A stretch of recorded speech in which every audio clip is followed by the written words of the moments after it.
Hello and welcome to making the Ruby Beanie from Crumbz Craft. This is the Ruby Beanie here. You can see I've got some 2x2 ribbing on the brim here, and then some stocking stitch, and then some simple decreases on the crown, and you can add a pom-pom if you like as well, and it's knit in the round so there's no seaming, which is good. And today I'm using some merino big yarn, which is a nice thick yarn, and some 8mm circular needles, and I've got some stitch markers here. I'm using the Mindful stitch markers because you get a nice wide range of sizes and styles in the pack. These ones are nice big ones that will go over the 8mm needle nice and easily. So let's get started with our instructions. The first thing we need to do is cast on our stitches, and today we're going to be using a long tail cast on. There's a few different ways you can do a long tail cast on, and this is the method that I like to use. I find it nice and easy, and it gives a really good stretchy cast on, stretchy edge to the brim of your hat. So you want to have a reasonably stretchy cast on there. If it's too tight, your hat might be uncomfortable and it might be hard to get it over your head, so you want to have a reasonably good stretch there on your hat. So to do a long tail cast on, you do need a long length of yarn, hence the long tail name. For this, I'm going to leave myself, because I want to cast on I'm going to cast on 56 stitches as per the pattern is indicating, and I'm going to leave approximately 150 centimetre length tail. That's possibly a bit generous, but I'd rather have more than have too little. So I've got the tail facing to my left, and I've got the ball on my right. And I'm going to hold the yarn like a slingshot. So like this, where I've got the yarn over my thumb and my index finger, then I'm holding the remaining yarn with the rest of my fingers. I'm going to take my needle, and I only need one needle to do this cast on. I'm going to take the needle in my right hand, and I'm going to go down on top of my yarn towards myself and give it a little twist. So now you can see that twist under there.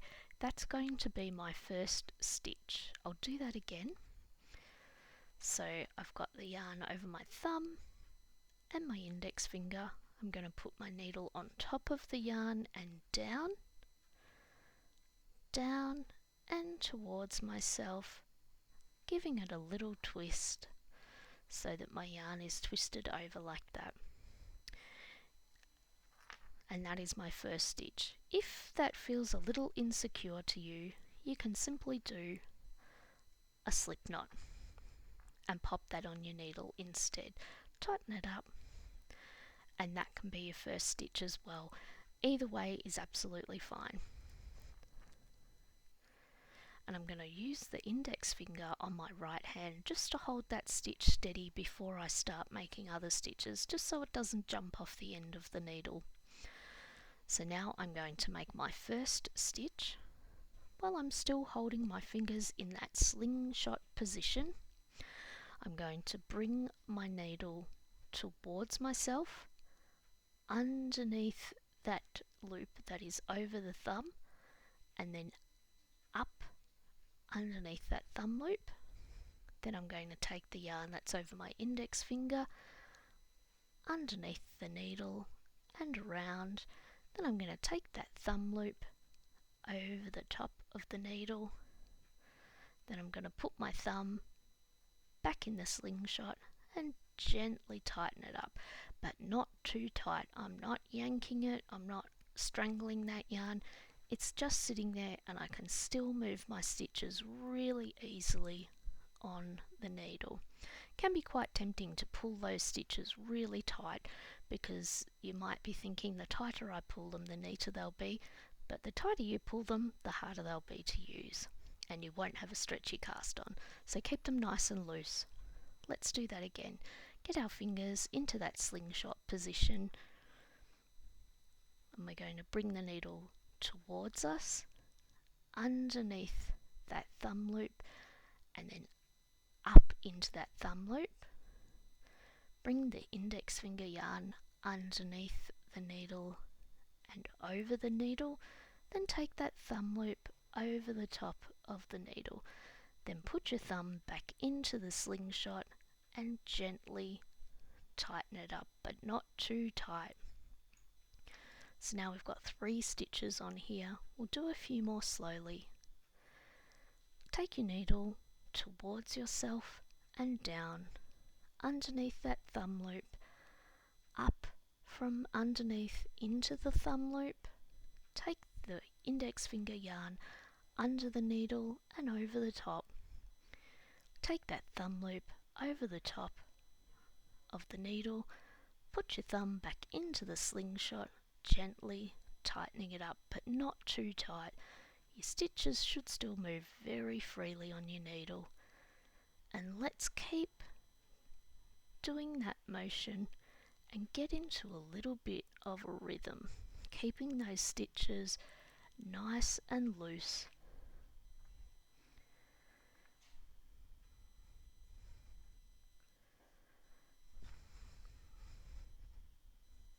Get a little bit more yarn for myself. So taking that needle towards us, underneath the thumb loop, up from underneath into the thumb loop, take the index finger yarn under and over the needle, and then take that thumb loop over the top of the needle. And then we can just keep going until we have the correct number of stitches on our needle.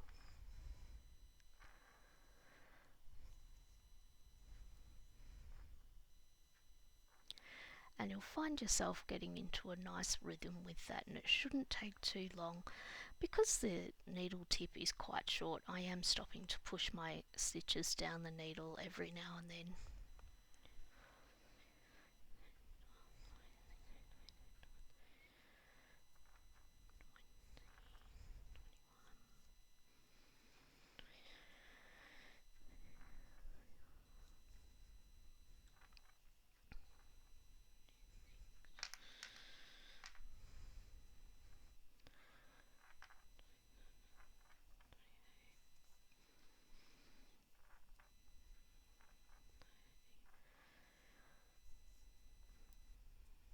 Almost there.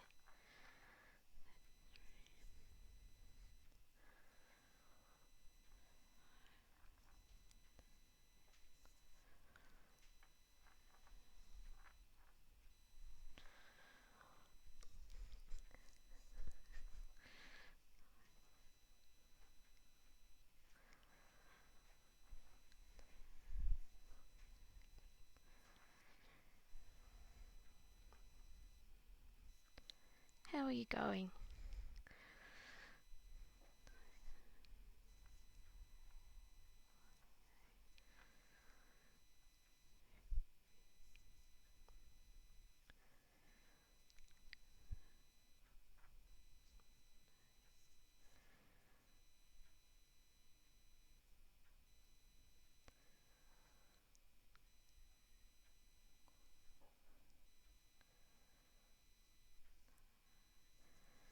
And I'll just give them a double count just to make sure I have got the right amount on there.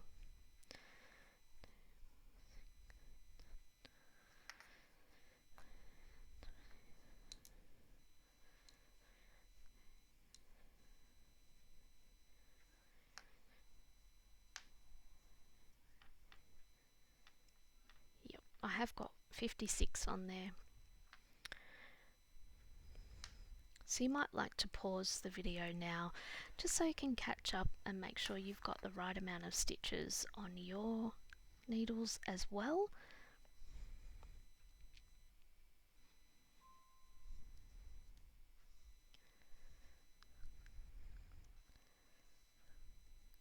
And then in the next video we will show you how to join in the round and begin your cuff.